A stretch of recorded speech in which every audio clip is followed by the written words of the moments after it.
Hey YouTube, welcome back to Axis and Allies, the Garrison. This is Detroit, your host, with another episode of the YouTube Wars. Okay, we're coming to you from Rochelle Park, New Jersey, from the bunker. All right, so in any case, it is Russia's turn, and it is VK Cowboy that will make his moves in episode 8.2, trying to make one last ditch effort at retaking Berlin. The odds are against him. Let's see if he can pull it off, and let's see if he can take one victory point away from the Axis powers. And today he'll be performing 7 attacks, and he'll be going for one last ditch effort, a Hail Mary pass for Berlin. Guys, let me know what you think of the strategies and tactics used in this game, and I hope that you enjoy, as always, this episode. All right, YouTube, welcome back. This is episode 8.2. It is Russia's turn, and Russia is under the command of our good friend VK Cowboy, who will be declaring a total of 7 battles for his 8.2 Russia turn. So let's get right into it and make the combat movements that VK Cowboy will be making. So the first attack will be for Transjordan. It's actually an air raid consisting of 2 strategic bombers coming from the Ukraine. These aircraft will move at a movement of 1, 2, 3, and 4. Both of these aircraft will be attacking the Italian defending forces, consisting of 1 artillery and 1 infantry division, and they are in Transjordan. Both of these aircraft will have, or 2 strategic bomber squadrons will have 2 movements left in their fuel gauges. All right, the second attack will be coming from the Russian tank in Romania that is heading south at a movement of 1 and 2, will blitz through Bulgaria and will also take Greece as well. This attack will, of course, be going unopposed. All right, and the third attack, okay, will be the attack for Yugoslavia. Okay, and the attack for Yugoslavia will be an air raid performed by a fighter coming from Belarus, and this aircraft will move 1, 2, and 3. It will have 2 movements left in its fuel gauge, and the defending Italian infantry division will be the sole unit defending Yugoslavia during that attack. All right, the second attack, okay, will be coming, or will take place in or at the Baltic states, where you have 3 German artillery divisions defending. Okay, the attacks will be performed by 1 Russian tank or armored division coming from Belarus at a movement of 1. That attack will be supported by a 2nd armored division coming from Vyborg that will blitz through Leningrad and will go to its targets at the Baltic states. All right, the second to last battle will be the battle for Season 114, where the Germans have 1 defending destroyer. This attack will be performed by a Russian submarine and a Russian cruiser that will move and attack the defending German destroyer. Okay, if this attack is successful, okay, there will then be an amphibious operation that will be performed by 2 naval transports, which will be carrying 2 infantry, 2 armored divisions coming from Vyborg, and the attack will then take place in Germany. Okay, that attack will be supported by 1 Russian fighter squadron coming from Leningrad, and that fighter squadron will be moving at a movement of 1, 2, and 3, and will be taking Germany. Now, I believe that in Germany proper you have 8 defending German infantry divisions, 2 fighter squadrons, and I believe 3 Italian AAAs. That's what I believe is there. Now, I could be wrong, because VK Cowboy did mention in his own recap video that he sent to those of us who are playing the game that there were 7 German infantry divisions that are defending.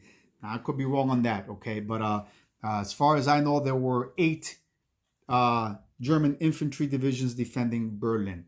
Well, sit tight, and we'll be back with the results of the combat. All right, let's review the results for the battles that were just fought. The battle for Transjordan, both of the Italian defending ground units were wiped out. Okay, they did not inflict any damage on the Russian aircraft that were attacking under return fire. Of course, we know that the Russian tank did take Bulgaria and did take Greece as well. Okay, the battle for Yugoslavia, the defending Italian infantry division was destroyed. Okay, on the return fire, they did not inflict any damage on the attacking Russian fighter squadron. All right. The battle for the Baltic states, the defending German artillery divisions, all three of them were wiped out. Okay, on the return fire, they did not inflict any damage on the attacking Russians. Baltic states is once again in the hands of the Red Army. All right, the battle for Sea Zone 114. In this battle, the defending German destroyer was sunk. On its return fire, though, the defending destroyer did sink the attacking Russian submarine as well. Okay. All right. Battle for Germany itself, for Berlin.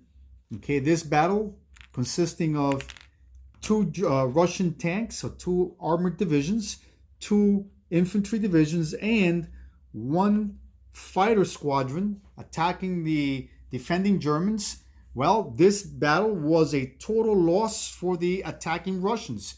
The Germans were able to wipe out the entire attacking force of Russians that attacked Berlin. Okay, the Germans in turn lost 3 infantry divisions during this attack. All right, so let's go ahead with the final non-combat movements for this Russian turn actually. The 2 attacking strategic bomber squadrons that attacked Transjordan, both of these bombers will be landing in Persia. Okay, both of these aircraft did have 2 movements left in their fuel gauges. All right, the remaining Russian strategic bomber in the Ukraine will pick up 1 infantry, and at a movement of 6 will go 1, 2, 3, 4, 5, and 6, and will reinforce the Chinese in the Chinese province of Yunnan. All right. So the remaining fighter aircraft that attacked the Italian infantry division in Yugoslavia has 2 movements left, and this aircraft will land in Romania. All right, guys, this is the end of Russia's turn. Definitely VK Cowboy and Dutch Lancaster went hard and heavy against each other. Both the German and Russian armies engaged. They were able, in essence, to neutralize each other. Russia was able to regain all of it, the majority of its original territory, with the exception of eastern Poland. Okay, the Russians were able to take Romania, Bulgaria, and at the very end, Greece. All right, so not bad at all for Russia. And of course, not bad at all for Germany either, because Germany was able to, at the end of Russia's turn, to keep, okay, its 3 victory objective points of Warsaw, Berlin, and Paris. All right, so these were Dutch Lancaster's ultimate objectives, and he has accomplished his objective of achieving all 3 of those victory points. All right, guys, hope you enjoyed this short episode of the YouTube Wars. Russia's turn, as always. Let me know what your thoughts are regarding the strategies and tactics that were used. And as I like to say, don't forget to bunker down and play.